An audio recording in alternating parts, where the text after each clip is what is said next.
Le pardon. Oh, le pardon, quel mot merveilleux. Pardonner, c'est en fait abandonner le désir de punir ou de prendre sa revanche. C'est aussi ne pas avoir de sentiments durs envers la personne qui nous a offensés. C'est aussi excuser, ou encore, on pourrait dire, remettre une dette ou une pénalité.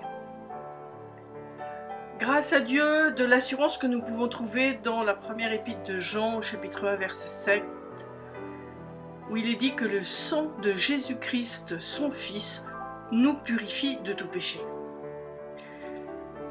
Alors nous avons eu l'occasion, dans le cadre du ministère, de traiter ce problème du pardon maintes et maintes fois, concernant justement la question du divorce, du remariage, etc.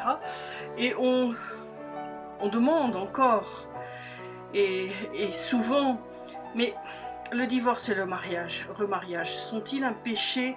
Sont-ils impardonnables? Est-ce qu'il n'y a aucun pardon? En fait, la vraie question que les gens posent, c'est celle-ci.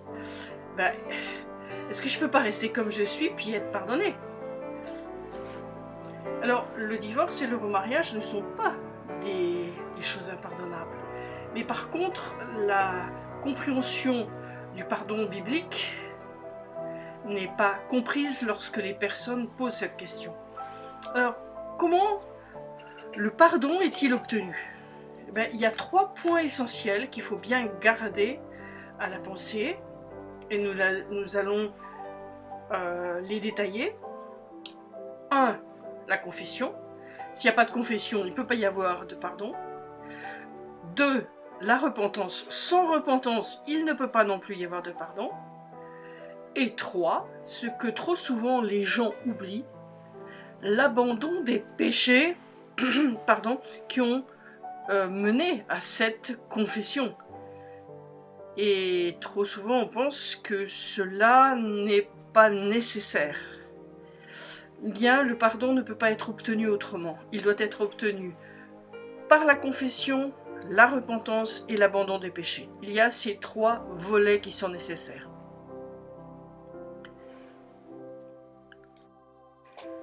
Le psaume 32, versets 1 et 2 nous dit ceci.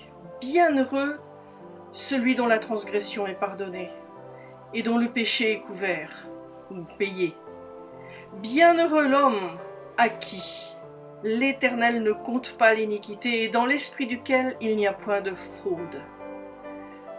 Et Jésus va dire aussi, bienheureux ceux qui sont purs de cœur, car c'est eux qui verront Dieu, dans Matthieu 5, au verset 8. Ces versets peuvent paraître très différents en fait de contenu, et puis par aussi leur contexte, mais pourtant ils sont très intimement liés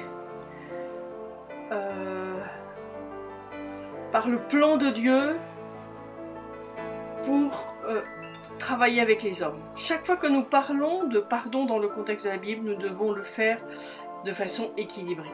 La béatitude décrite par David et par Jean et par Jésus, n'appartient qu'à ceux qui sont sincèrement tournés vers Dieu dans la repentance et ont engagé leur vie sans réserve, la soumettant à la Seigneurie de Jésus-Christ, croyant, sachant qu'ils ont été lavés de tous leurs péchés par son précieux sang. Beaucoup, en fait, aujourd'hui, basent la confiance dans le salut et le pardon total sur le simple fait de croire. Mais cela manifeste une ignorance des Écritures et une vision en fait très réductrice de l'incroyable œuvre expiatoire de Jésus-Christ. Le pardon biblique authentique implique le pardon de tous les péchés. Le fait même qu'un homme éprouve un besoin désespéré de pardon implique qu'il est conscient en fait que le péché est quelque chose de dégradant, de sale, de mortel, Et puis aussi nous savons que notre Dieu c'est un Dieu saint, un Dieu juste, et que en fait nous ne pouvons pas vraiment le regarder sans un sentiment d'indignité et de culpabilité, à moins que ce péché dégradant, sale et mortel ne soit traité une fois pour toutes par la mort de Jésus au calvaire. Quand nous avons compris cela, alors nous n'avons plus de crainte par rapport à Dieu. La béatitude du psaume 32 ne décrit pas une personne sans péché, mais une qui était souillée et sale, qui a confessé son péché à Dieu, qui s'en est repenti et a ainsi obtenu le pardon de tout son péché.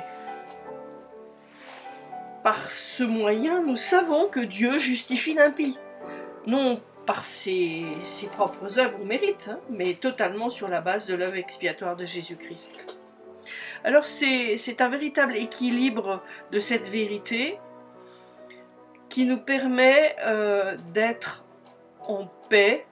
Dieu est saint, il ne peut pas, il ne peut pas permettre à une âme souillée de communier avec lui, mais il est aussi le Dieu qui va s'occuper de purger, de nettoyer le péché de cette âme. Le psaume 70 dit ceci: si j'avais regardé l'iniquité dans mon cœur, le Seigneur ne m'aurait pas écouté. Au verset 18. Et d'autres versions précisent ceci, par exemple, Parole vivante dit: il n'aurait pas écouté si je n'avais pas confessé mes péchés. La Bible annotée explique un petit peu plus ce verset: si j'avais vu l'iniquité dans mon cœur et l'avais encouragé, si j'avais prétendu être ce que je n'étais pas, et si j'avais aimé l'iniquité tout en professant prier et être désolé pour mon péché, le Seigneur ne m'aurait pas écouté. J'aurais été abandonné sans son aide et son soutien dans mes périodes difficiles. Donc la première règle du pardon, c'est de confesser, de se repentir et d'abandonner tout notre péché passé. Quand une personne est purifiée et pardonnée, la Bible en parle d'une personne au cœur pur. Elle s'est jugée elle-même, elle a jugé ses péchés dans la présence de Dieu, ouvertement, librement, et puis elle n'a plus besoin d'essayer de couvrir ses transgressions. C'est une personne qui marche en fait dans la lumière, et sa conscience est libre. La première épître de Jean au chapitre 1, au verset 5 à 10 nous dit ceci, et c'est important. C'est ici le message que nous avons entendu de lui et que nous vous annonçons. Savoir que Dieu est lumière et qu'il n'y a en lui aucune ténèbre. Si nous disons que nous avons communion avec lui et que nous marchions dans les ténèbres, nous mentons et nous ne pratiquons pas la vérité. Mais si nous marchons dans la lumière, comme lui-même est dans la lumière, alors nous avons communion les uns avec les autres. Et le sang de Jésus-Christ, son Fils, nous purifie de tout péché. Si nous disons que nous n'avons pas de péché, nous nous séduisons nous-mêmes, et la vérité n'est pas en nous. Si nous confessons nos péchés, il est fidèle et juste pour nous pardonner nos péchés et nous purifier de toute iniquité. Si nous disons que nous n'avons pas péché, nous le faisons menteur, et sa parole n'est pas en nous. Donc nous voyons bien le processus de pardon, la conséquence du pardon et les principes impliqués dans le pardon. Parce que Dieu est lumière et il n'y a en lui aucune ténèbre. Si nous sommes vraiment pardonnés et rachetés par Jésus-Christ, nous ne pouvons pas continuer à marcher dans les ténèbres et dire que nous sommes en lui. L'apôtre Pierre a décrit ce merveilleux changement qui a lieu dans la vie de celui qui a été pardonné. Il dit ceci. Donc c'est la première épître de Pierre, chapitre 2, versets 9 à 12. Vous êtes une race élue, une sacrificature royale, une nation sainte, un peuple acquis pour que vous annonciez les vertus de celui qui vous a appelé des ténèbres à sa merveilleuse lumière. Vous qui autrefois n'étiez pas un peuple, mais qui maintenant est le peuple de Dieu. Vous qui n'aviez pas obtenu miséricorde, mais qui maintenant avez obtenu miséricorde. Bien-aimés, je vous exhorte, comme forains et étrangers, à vous abstenir des convoitises charnelles, lesquelles font la guerre à l'âme, ayant une conduite honnête parmi les nations, afin que quant aux choses dans lesquelles ils médisent de vous comme des gens qui font le mal, ils glorifient Dieu au jour de la visitation à cause de vos bonnes œuvres qu'ils observent. Nous découvrons donc tout d'un coup que nous sommes, lorsque nous sommes pardonnés, nous sommes en complète opposition avec le système du monde. Nous aimons Jésus-Christ, nous le déclarons Dieu né du vrai Dieu, le Créateur, Rédempteur, l'Alpha, l'Oméga, le Seigneur des Seigneurs, le Roi des Rois. Nous nous soumettons à sa parole, sa volonté, sa voix. Nos appétits, désirs, buts, aspirations, objectifs, motivations sont complètement à l'opposé du système du monde. En quelque sorte, nous défilons au son d'un nouveau tambour, nous suivons un roi différent et déclarons que nous sommes des pèlerins de passage, ambassadeurs d'un royaume céleste. Et tout cela résulte en fait de notre conscience d'avoir été pardonnés. Les incroyants marchent dans les ténèbres et refusent en fait de venir à la lumière, tandis que nous marchons, nous désirons marcher dans la lumière parce que nous avons été pardonnés. Si cependant nous ne voyons aucun besoin de confesser, de confesser ce que nous avons fait, de nous repentir et surtout d'abandonner nos péchés passés, alors quelle que soit notre religiosité, notre ferveur, notre enthousiasme, nous pouvons être assurés que la vérité n'est pas en nous. Ces pauvres âmes qui ne voient pas l'horreur du péché et croient quand même qu'elles peuvent approcher Dieu autrement que par la repentance et l'abandon de leurs péchés passés se trompent elles-mêmes. C'est l'approche de Caïn, tout simplement. C'est l'approche de Caïn qui a fait cela. Première épître de Jean, chapitre 1, verset 6, dit ceci: « Si nous disons que nous avons communion avec lui et que nous marchions dans les ténèbres, eh bien, nous mentons et nous ne pratiquons pas la vérité. » La Bible amplifiée dit de ce verset de Jean: « Si nous disons que nous partageons ensemble et jouissons de la communion avec lui, alors que nous vivons, nous nous déplaçons et marchons dans les ténèbres, nous parlons faussement et nous ne pratiquons ni ne vivons en fait la vérité que l'Évangile présente.